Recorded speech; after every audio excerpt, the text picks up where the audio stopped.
You are listening to Bhagavad Gita for All, a practical guide for everyday life. A lecture series by Nala Narula, recorded in front of a live audience.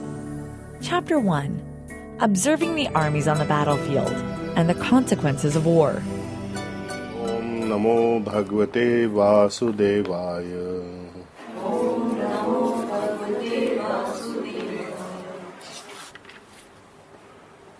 So last time we had completed text 41 of chapter 1 of the Bhagavad Gita.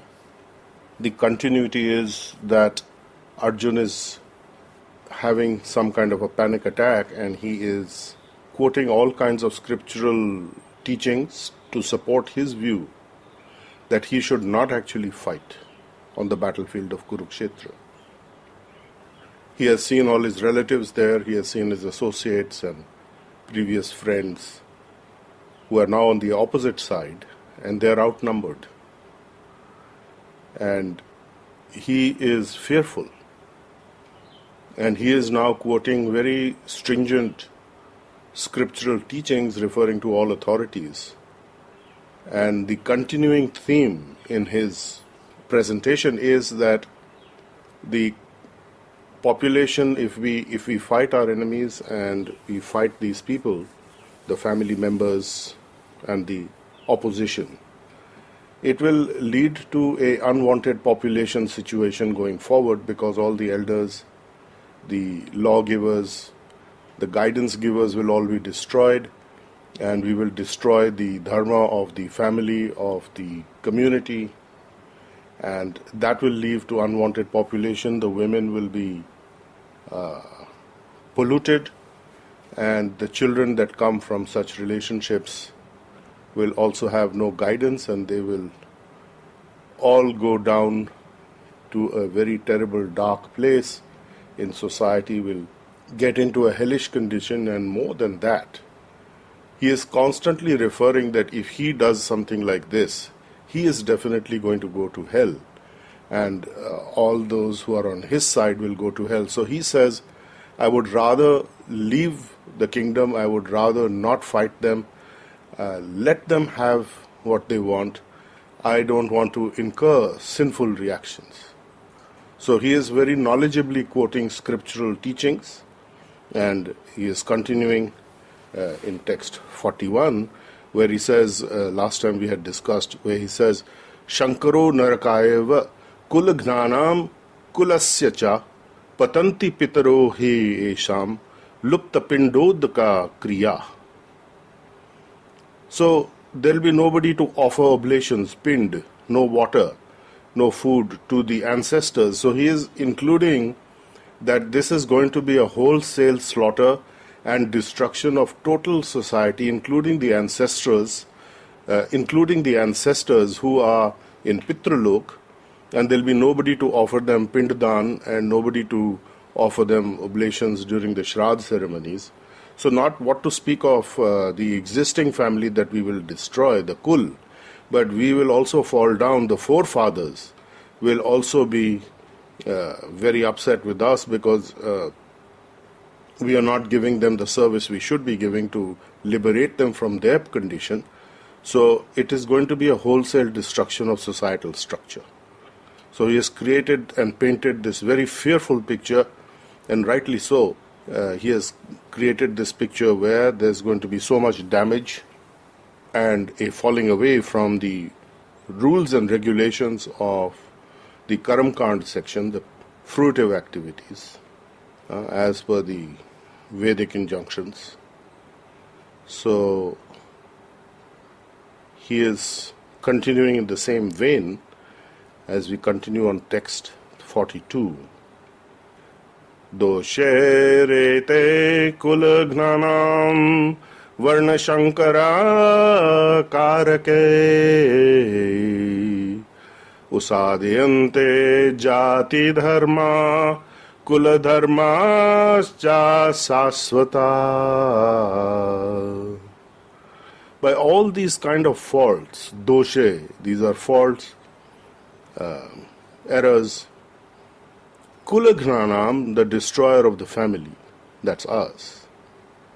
We will create Varna Shankar, the unwanted children, and we will cause devastation. Utsadyante. Jati dharma, all the community purposes, all the community life, the community projects that everybody is working on, which is that they are going towards a particular path of self-development and liberation. The Kul Dharma, the family traditions, Cha Sasvata, which are eternal. So he's talking about the highest dharma, which is the eternal occupational duty, which is to liberate yourself from the material bindings, to go back to the spiritual world, to serve the divine. And all this is going to be destroyed, and we are going to be really having a lot of problem. So these evil deeds of the destroyers of the Kula Dharma, the Jati Dharma, will result in Varna Shankar, the unwanted population who are untrained, uneducated, not knowledgeable, and they will be doing anything they like without any check. There is no check on them, there is no restriction, there is no fear of consequences. So Arjun is very educated, he knows that there are going to be lots of consequences. So in the Varnashram Dharma or the Sanatana Dharma system, there are the allocated duties and highest tradition that one has to follow, which is towards Vishnu or the divine. And there will be absolute chaos. So text 43. Utsana kula dharmanam manushyanam janardhana narake niyatam vaso bhavatiti anushruma.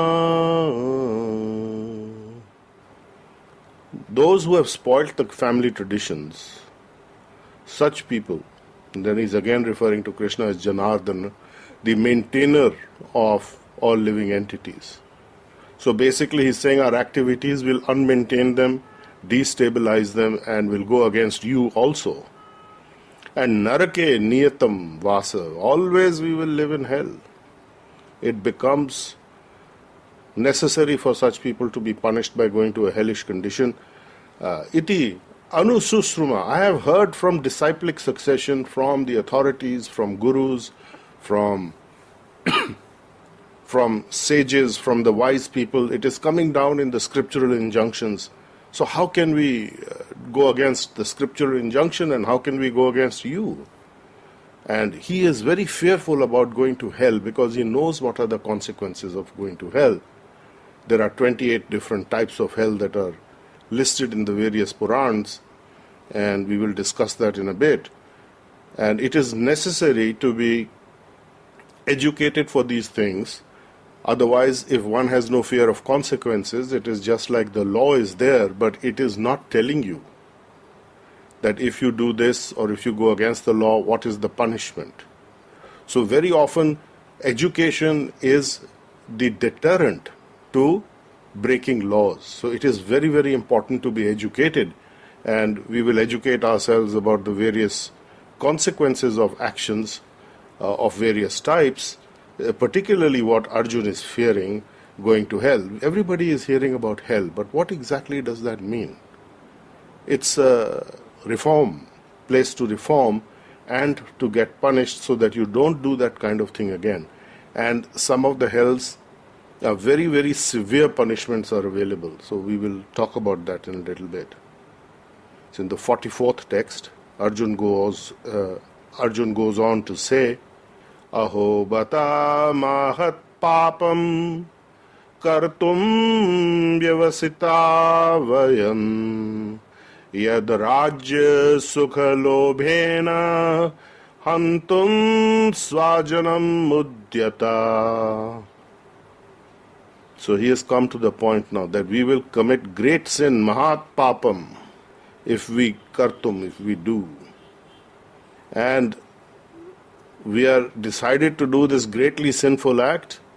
And why are we doing this? Because yat rajya sukh lobhena, by the greed for kingdom, to enjoy the royal pleasures of being a ruler, and we are going to do hanta. Hanta means to kill. We are going to kill who? Who are we going to kill? Swajanam, our kinsmen, our family members. So we are going to kill our family members for the greed and the desire to enjoy a royal status. So he is very, very disturbed with this thought process that he has generated, and he is thinking this is a terrible, terrible thing that we are about to do. Then he goes to text. We go to text 45, where he continues, Yadi mam apratikaram asatram shastrapanyaha Dhṛtarāṣṭra rane hanyus tanme kshemataram bhavet.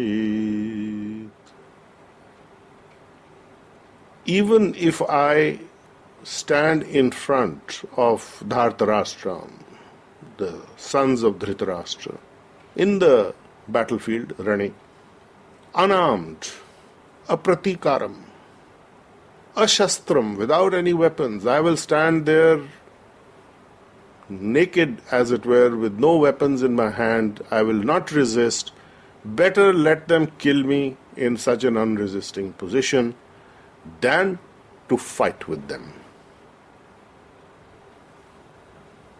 Very depressed. And then Sanjay reports to Dhṛtarāṣṭra again. Dhṛtarāṣṭra had asked him, what is happening on the battlefield with my sons and the opposite party? And Sanjay is giving his narrative, which he has received a divine vision capability through his guru, Vedvyas. So Sanjay uvacha, evam muktava Arjuna sankhye rathopastha upavisat Vishrija sasaram chapam shoka samvigna manasaha.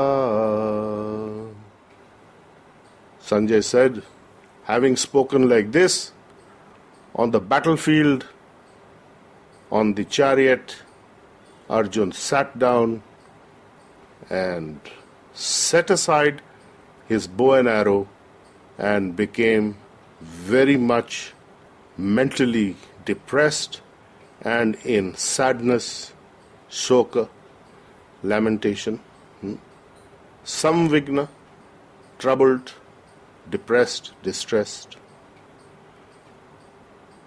He sat down, Arjun having said this, he sat down on his chariot, his mind, heart overwhelmed with grief and unwilling now at all to follow the Kshatriya dharma.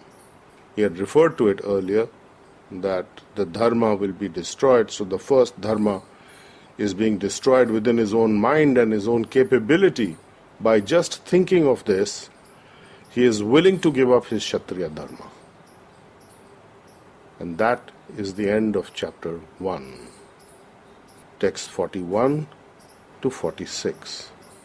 Now, throughout this, there is the continuing theme of being sent to a hellish condition to rectify. So what are those hellish conditions? The Garuda Puran, the Vishnu Puran, the Bhagavatam, they list various kinds of hell. So I will just describe in the Bhagavatam 28 hells, major hells are described. There are subsidiary ones also. In the Vishnu Puran and also in the Devi Bhagavad Puran, there are 28 hells listed. The first hell is Tamishram. Tamishram is where you are people who are robbing others of their wealth. They are bound by ropes, by Yamduts, and then they are thrown into this Tamishram and they are thrashed badly until they bleed and faint, and when they recover, their thrashing is resumed. So this is continuous thrashing is happening to them until their time in jail is over. Then there is Dhṛtarāṣṭra.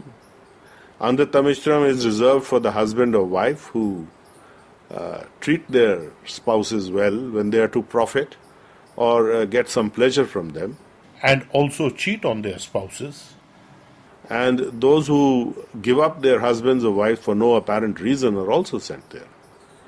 It is a lot of pain being, they are tied, they are bound very tightly, so that tight binding creates a lot of pain. And again they fall down senseless, and then when they revive, their bindings are tightened again. So that goes on. Now, the third hell that is listed, Raurav.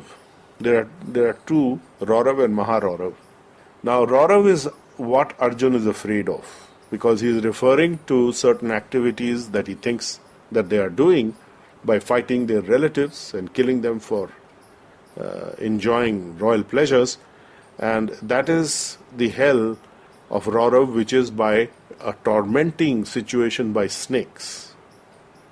So this is a hell for sinners who seize and enjoy another's property or resources. So these people are thrown into the hell called Raurav, and the people who have been cheated assume the shape of serpents, Ruru. And these same people or equivalent will torment them severely until their hellish time is up. Then we have Maharaurav, which is again death by snakes and animals. And this is for those who deny the legitimate heirs their inheritance or want to take away another's property unlawfully. They will be squeezed and bitten non-stop by serpents and animals who will keep biting them. And these are the two hells which Arjun is actually fearing. So he's not sure which one he will go to, but these are the hells listed for people who are taking away another's property. Now it is ironical because it is actually the Kauravas who are taking away the Pandavas' rightful property, but he has somehow convinced himself that, I will be taking away another's rightful share. So this is the hell, the Raurav and Maharaurav, when we take away the rightful share of another. So this is very applicable to Kali Yuga today, because this kind of thing is going on constantly. So that hell is waiting for such people. And then there is the fifth hell listed is Kumbhipakam. Kumbhipakam is those who are, you are going to be paka, cooked, boiled in oil, basically. And that is reserved for people who are killing animals for pleasure. Then Kalasutaram. Kalasutram is the hell which is very, very hot, who don't respect elders, especially when the elders have done their duties and they are going to be sent there. And they are made to run around on unbearable heat, and they will drop down exhausted from time to time. And this is a kind of hell which is also reserved for false gurus. So the hell is made of copper, the planetary surface, and you can't actually stand still, you have to keep jumping. So that's a very hellish condition. Asitapatram, you get flogged if you abandon your own duty. So there are lots of hells available. Arjun is not sure, where am I going? I'm abandoning my duty. What am I doing? I'm going against the scriptural injunctions. I'm going against the elders. I'm going to be, all of us, not me alone, but I'm going to take all of you there. I'm going to be responsible, so I will get the maximum punishment. In this particular Asitapatram is when you abandon your duty, you are flogged by Yam's servants, by the Yamduts, and they are made of Asipatra, sharp leaves, whips with sharp leaves at the end, so that you are cut. And if you run around, you will trip over stones and thorns to fall on their faces, which again are damaged by the stones and the thorns, and then they get this beating, flogging, and stabbed with knives till they are becoming unconscious. And when they recover, the same process is repeated. So this is a constant punishment.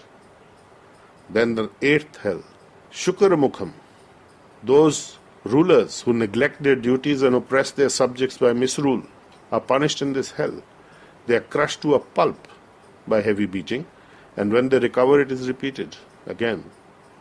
So that is a constant theme. The physical punishment makes an impression, and that knowledge should be a deterrent. Then there's Andhakoop. Andhakoop means like a blind well, like a village well. It is covered, it is Andhakoop, it is darkness.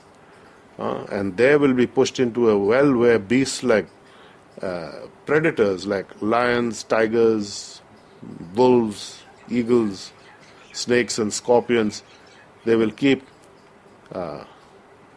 tearing at them till their time is over. Then there's the 10th hell, Taptamurti. Those who plunder or steal gold and jewels are cast into the furnaces. This is fire, which is always remaining hot, blazing. So this is being burnt constantly. And then there is the 11th hell, which is called Krimi Bhojanam. Krimi means insects and worms. Bhojanam means that is your food. So those who do not honor their guests and make use of people, men and women, only for their gain are thrown into this narak. And the worms and serpents also eat them up, and they also have to eat them.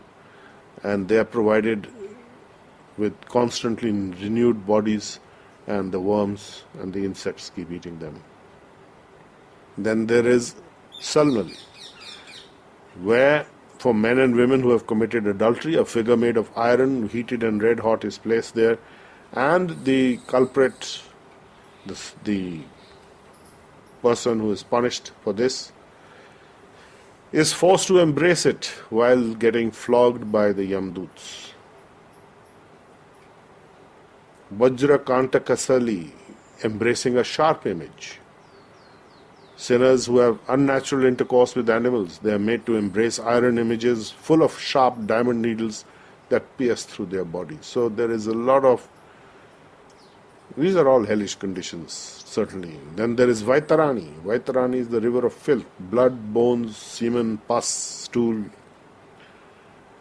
flesh, all kinds of dirty stuff, and also predators inside that. And those who are cast in it, they keep getting mauled by these beasts and creatures, and they have to eat the contents of that river. That is their food. Then Puyudokam is the hell, which is like a well, again filled with excreta, urine, blood, phlegm, all unclean things. Men who have intercourse and cheat with women with no intention of marrying them are considered like animals. And those who are wandering about irresponsibly are thrown into this well, and they have to remain there. So this is like what Arjun is fearing is another kind of a hell, that the Varan Shankar population, where they are just having intercourse like animals, anyone who comes by, there's no sanctity of the family structure, and the women are going to get polluted. So this is what he meant when he said that the women will lose their chastity and they'll get polluted, and they will go to this kind of hell. Then there is the 16th hell, Pranarodham. This is for those who keep animals like dogs to hunt others animals and hunt them for food.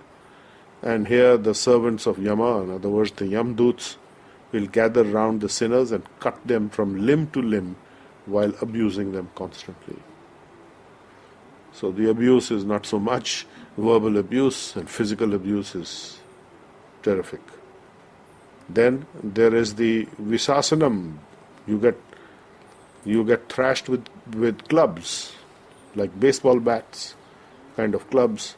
And for those rich people, this is for those rich people who look down upon the poor and spend excessively just to display their wealth and splendor. Conspicuous consumption. So this is their hell. They have to remain there, and they will be thrashed non-stop by the Yamduts. Then there is Lala Bhaksam, the river of semen, for lustful men. And this is for people who will feed on semen because of unnatural, lustful activities during their lifetime.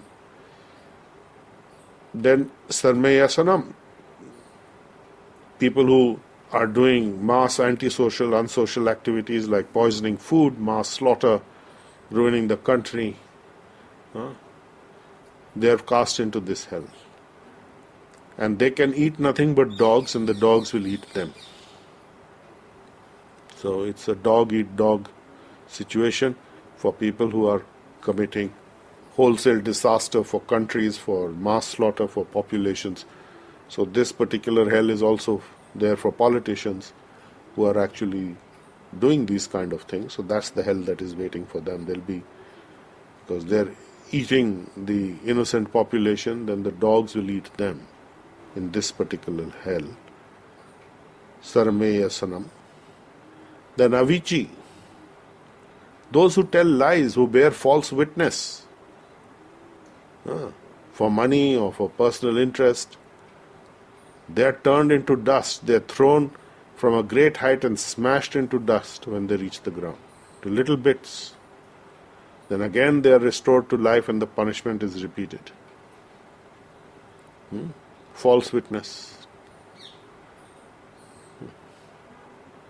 Ayapanam, those who consume alcohol and other intoxicants, who are drug addicts or intoxicating people who are taking intoxication, they drink melted iron.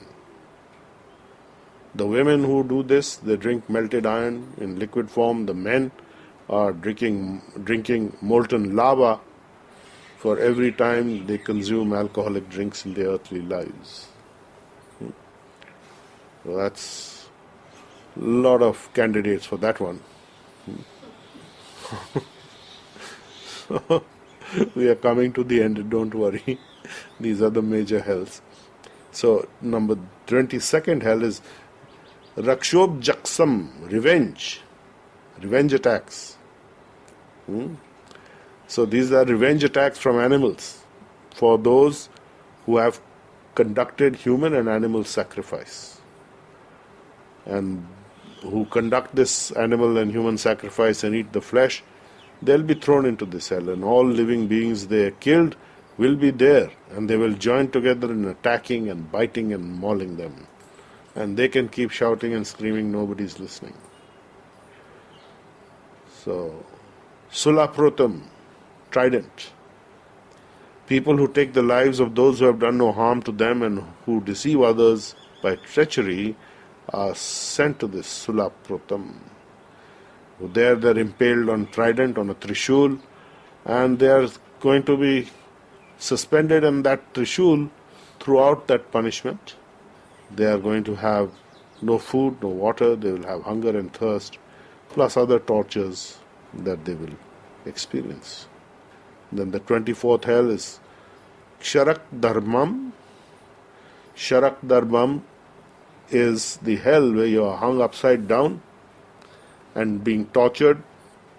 This hell is reserved for those who insult good people, who are bragging, who tell all kinds of tall tales, lies about their achievements, even take other people's achievements as their own, and they are insulting good people.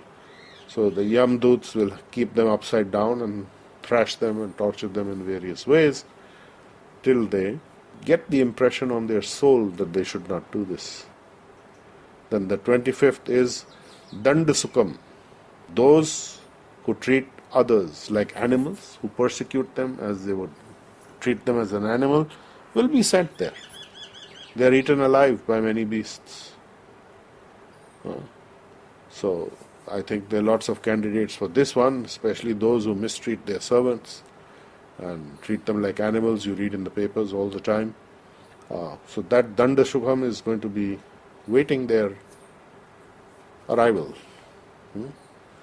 Then there is Vataradham. Vataradham is the hell for those who persecute animals which live in forests and so on, and these sinners will be tortured with fire, poison, various weapons during their time in this hellish planet. And then there is Paryavartanakam. Paryavartanakam is the torture from birds. Those who deny food to a hungry person and abuses him, he is thrown in this hell. His eyes are being eaten out by birds like crows and eagles, and they will keep getting nibbled at and pierced by these animals till the end of their term. And then there's Shuchimukham, torture by needles.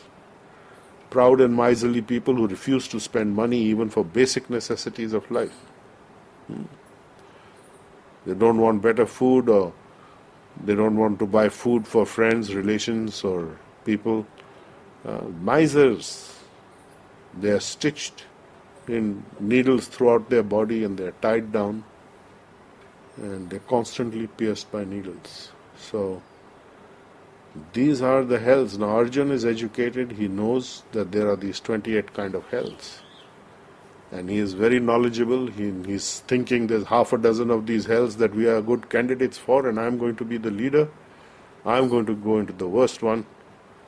And he doesn't fancy that prospect. So he's saying, rather than face those consequences, and rather than attack my family and kill them, and create such a situation in society which is a complete disruption of the societal structure, plus of course going to hell, take your choice.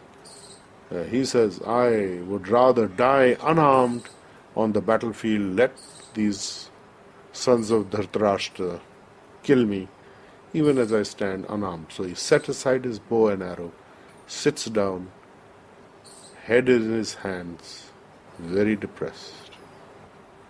And that is the end of chapter 1, where Arjun and Krishna are observing the armies on the battlefield of Kurukṣetra.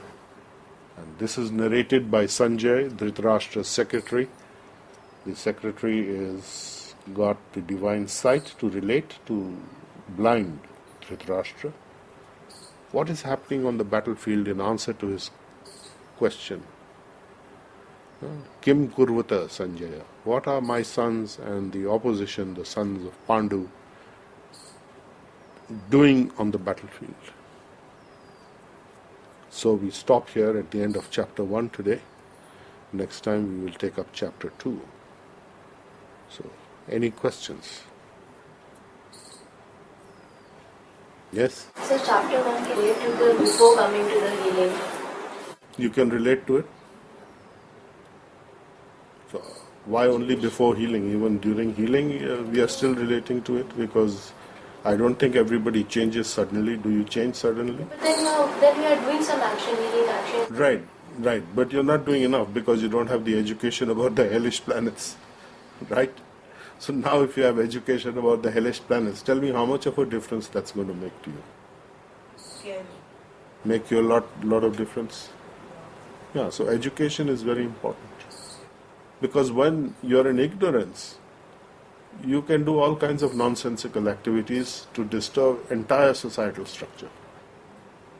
So education is the key to having a peaceful society, a progressive society.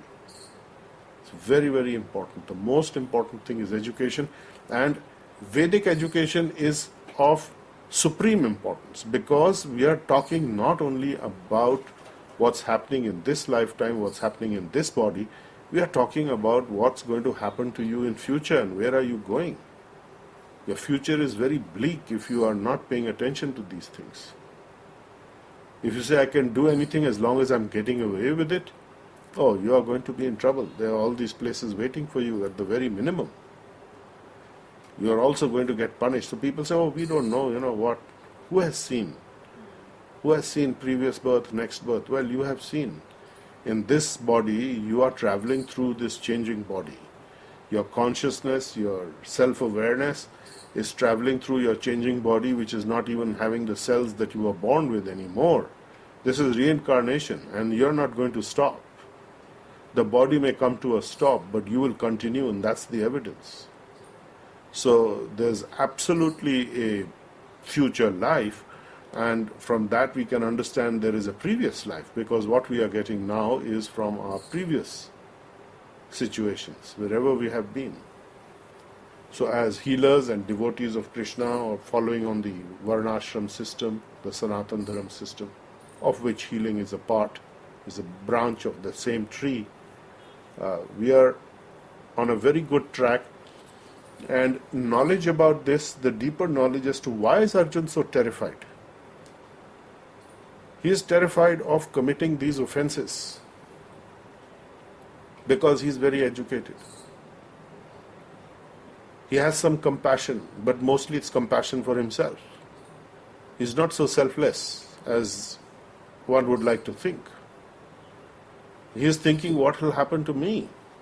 Which is everyone. It's for every man, every woman, every child is thinking, what about me? Arjun is no different. When you are confronted by crisis, that is what you think, what do I do? How do I save myself? And quite rightly, he is doing the same thing. So he's asking this question which is from every person today. So Bhagavad Gita is not some ancient text which doesn't apply today. It is very, very trenchant, to the point, and timely for every day, for every person. Any other questions? Yes. So, if we have committed all or some of the sins, are they healable? Of course they are healable, which is why you're here rectifying now rather than rectifying in a hellish condition. The point is that as a healer, you've been given the opportunity to rectify now. And the whole point of the healing is to become karmic consequence free. But if you continue to commit offense, then a lot of the energy is going to wipe out those offenses rather than progressing you in terms of wiping out the backlog. So it will be dealing with you in the present moment and then wiping out the backlog. So the backlog becomes slow progress if you continue to do the sinful activities. So we say that, you will gradually, as a healer, gradually come to the point. Automatically, as a result of the healing, you will start following these principles even though you didn't know it. If you look at your own journeys, if you've been doing your healing sincerely and honestly and associating with like-minded healers, you will find that you have actually changed so much. You have given up so many activities which would make you candidates for these 28 hells, is it not?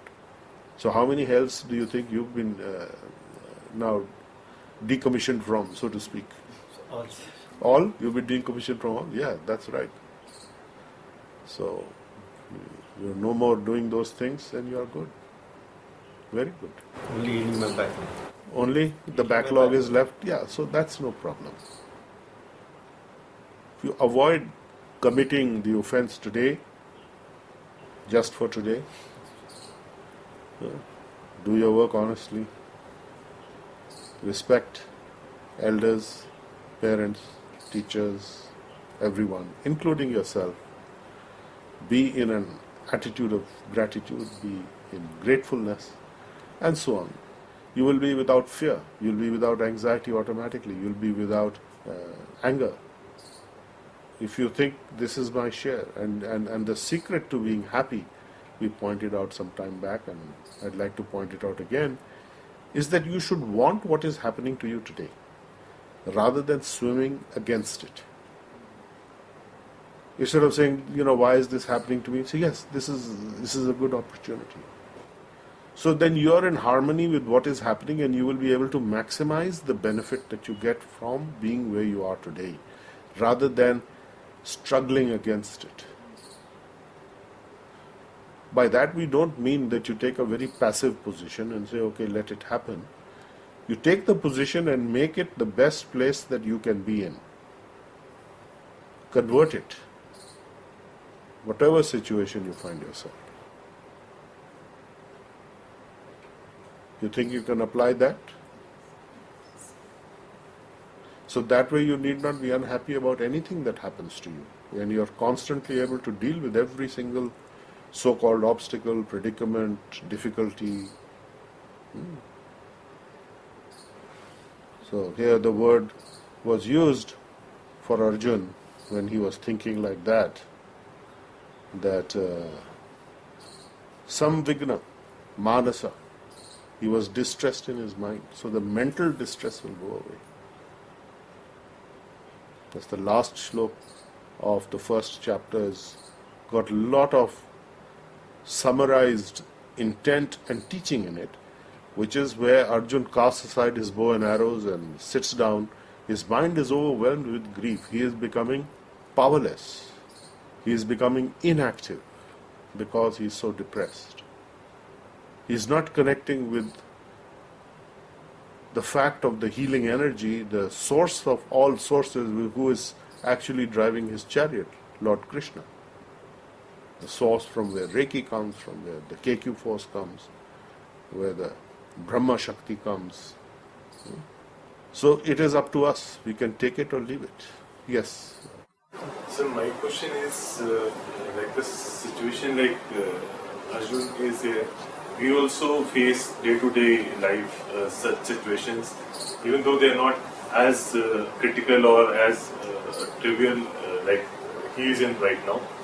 But then even though your guidance and everything makes us accept it, yes, this is a situation, but still we are not able to come to peace, or we are not able to internalize that anxiety is there, or even if we are doing it, these actions to be taken, but somehow the acceptance doesn't come internally to us, and we are anxious, sometimes we are angry, and we are not happy. In short, we are not happy, and we are not enjoying what is happening. So that is what is happening to Arjun, exactly, as you say. But what was the solution? The solution is to follow the healing path. Basically, to want where you are today is the source of your happiness in that aspect. That if you do not oppose it, if you do not fight it, if you do not lament about it. See, Arjun is lamenting, I am in this position now, I want to do some different dharma now because this is too much. This is too much for me to handle. So, no, you must do your duty, even if it is too much for you to handle. Bhishma Pitama, he did his duty absolutely impeccably, although he knew that he is backing or he is supporting the wrong side, but that was his duty. He couldn't help it. He was duty bound. So if you follow your duty, if you follow your dharma, you're fine. So you may go through any difficult circumstance. Well, I can't help it. I'm in this position.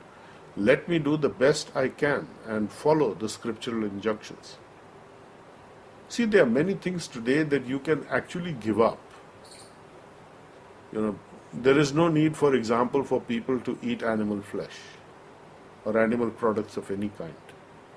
You can absolutely survive perfectly well and even healthier, in fact, as we have demonstrated again and again. And the knowledge is there that you can actually live a very healthy lifestyle without resorting to animal foods. Animal society being bred for food is actually polluting the whole planet. More than half the production of grains is gone to feed animals, which then you slaughter or you use in some form. So this is not good. So it's at the cost of human resources. The resources that are meant for human beings are being fed to animals. So that is again a hellish position again. Yes. So my question is, even if we are able to accept that this is our dharma or this is we have to do it, and we are doing it also, but still in the process, if we are not satisfied or we are not happy, how can we get that internal satisfaction or happiness? Please guide us. What about your dharma is it that you are not happy following? Where does it come from? I am not educated. When I refer it like dharma or a karma, is a day-to-day activity. Okay, so what about your day-to-day activity you do not like? We don't like the results. What are the results? I give you a typical example. Like as you know, in the office, I'm from sales, so we have targets. We try and work to close in a quarter X revenue, and we did. Lot of efforts and work towards closing it. Now it's last 2-3 days we should convert that into a sale for the company. Say typically 2 days back everything looked okay. Within 2 days lot of time I have seen it in my career. Orders just fall, and maybe we fall on our forecasting, and that's not very healthily taken, even though by the management. And but we feel so pressurized in the process. Most of the colleagues also have seen it in my career also. They are very stressed, and the life for a week, 10 days, for the last days of a quarter, which is I'm sure most of the people in the sales, it's totally different. They're like a lot of places, if the orders are not falling in places, they're acting like zombies. I don't know what is happening. In that situation. Yeah, but the thing is that this happens every year. Even it happens at Every quarter. So why don't you understand what it means? So why do you act like a zombie? You say, okay, this is the reality, this is normal. There is going to be this end of the day that we didn't meet the targets, and management is usually not foolish enough to think that you will meet all your targets all the time. And that's why they keep increasing it, so to put the pressure on you. And if the team is consistently not able to deliver, the management has to see whether it is some problem with your sales process or there is some problem with their own setting of the targets and the delivery thereof, because sometimes there is a big mismatch between sales and delivery. So there is always a fighting going on between sales and production or delivery. They are two different departments. So the sales will say, unless you can deliver, if we promise and you don't deliver to the client, we have to take the flak. And the delivery people will say, well, we didn't get this, we didn't get that support, we didn't, this happened, that happened. So everybody has got reasons as to why they didn't deliver. So the question is that you deliver whatever best you can, and that's it. Why are you resisting it? You know it's not going to happen. That every quarter this is there, you make the effort without the stress, without the samvigna manasa, without the mental distress. It's happening, sales are happening, we are tapping people, we are confidently telling them, yes, this is a great product, you should buy, price is going to increase shortly, and we will add this bonus, we'll add this freebie, we'll do this for you. If the guy is still not biting, what can I do? If he doesn't have the money to do it, or he doesn't have the intention to do it, I can do nothing. I can only go after new business. But the problem is that if I keep going after new business and I'm not able to service the old business, the old guys are going to get upset with me. And that's my recurring business. So one of the biggest problems that I have observed is that people will convert people towards their side, but they will not maintain them adequately.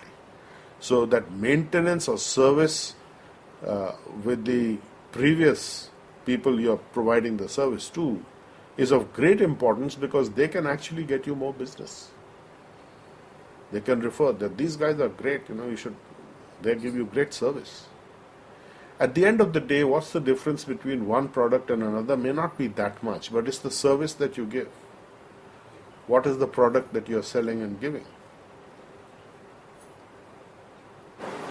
Sir, can I extend this question a bit? Okay, quickly. So in that also, again, taking that reference only, today you may work less or you may not be so sincere in working, but you get good results. Tomorrow you may give a 200% or a 300%, the sale doesn't get converted. So how should we see it? And it happens in our other sphere of life also. So should you see it that, if you're insincere, you get more sales? Is that the conclusion? No, not at all. Then so my question is basically sometimes. Sometimes you will coast through. It'll be easy flying, easy driving. At other times, there's difficult. So yes, both will come and go. You're going to have the tough times and you're going to have the easy space. So don't think of it that, I was not sincere or I didn't do enough. It's just that it was very smooth. You didn't run across so many obstacles, and it happened quite quickly and easily. People were amenable. They're in that mood to buy your product or to, convert your sales pitch into a sale, which is fine. And then there are other times when there's a lot of resistance. It's not happening. People are just not interested for various reasons. So you need to find out, what is troubling the guy. If you have the attitude, what can I do to save you money, time and profit? These are the things that a customer wants. I want you to give me a service where I save money, time, profit and headache. I don't want a headache. You take care of it. I outsource it to you, you handle it. As long as you're doing a good job and giving me results which are acceptable, I'm okay with you. The day you stop doing that, you're in trouble with them. And then the same thing, if you're not making the sales, you ask them, what is your sticking point? We can help you in those, if you tell us. So you should go into a diagnostic mode.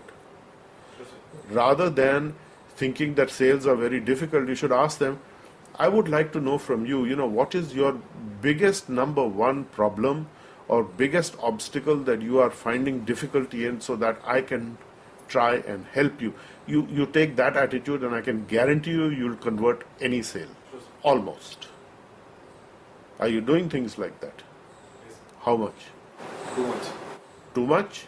Then Why I ask you that is maybe because of the result I get too attached, so that's why. no, don't be too attached. Look, I'm selling you this, I want to help you out, and this is what I can do. If this is your sticking point, and if the person says, I don't have any sticking point, whereas you will get the resistance, you say, okay, then in that case, if you are not happy with this, may I spend some time analyzing, and maybe a different view from a third party would help you. Maybe I can see things which I can point out because I don't know exactly that much. So if I can delve a little deeper into your functioning, I can give you a solution. So you go deeper. If they tell you no, that means they've gone to a different vendor. Pre-decided. Yeah, they've decided that no matter what you say, I'm not buying from you. Okay. Bottom line is, what you think is your dharma may not be your dharma. Like Arjun is thinking, this is my dharma, not to fight now, is a higher dharma than fighting.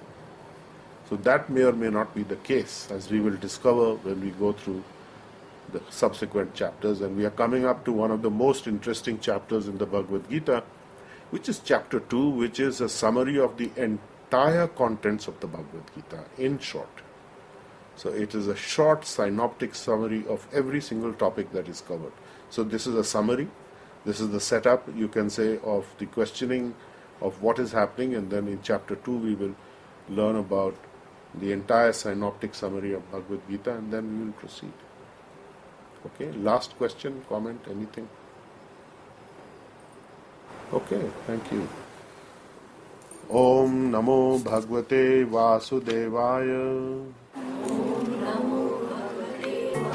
You've been listening to Bhagavad Gita for All, a lecture series by Narula Narula. Chapter 1, Observing the Armies on the Battlefield and the Consequences of War. Explore our website, gettingpositivekarmanow.com, for more on how to change your karma and destiny.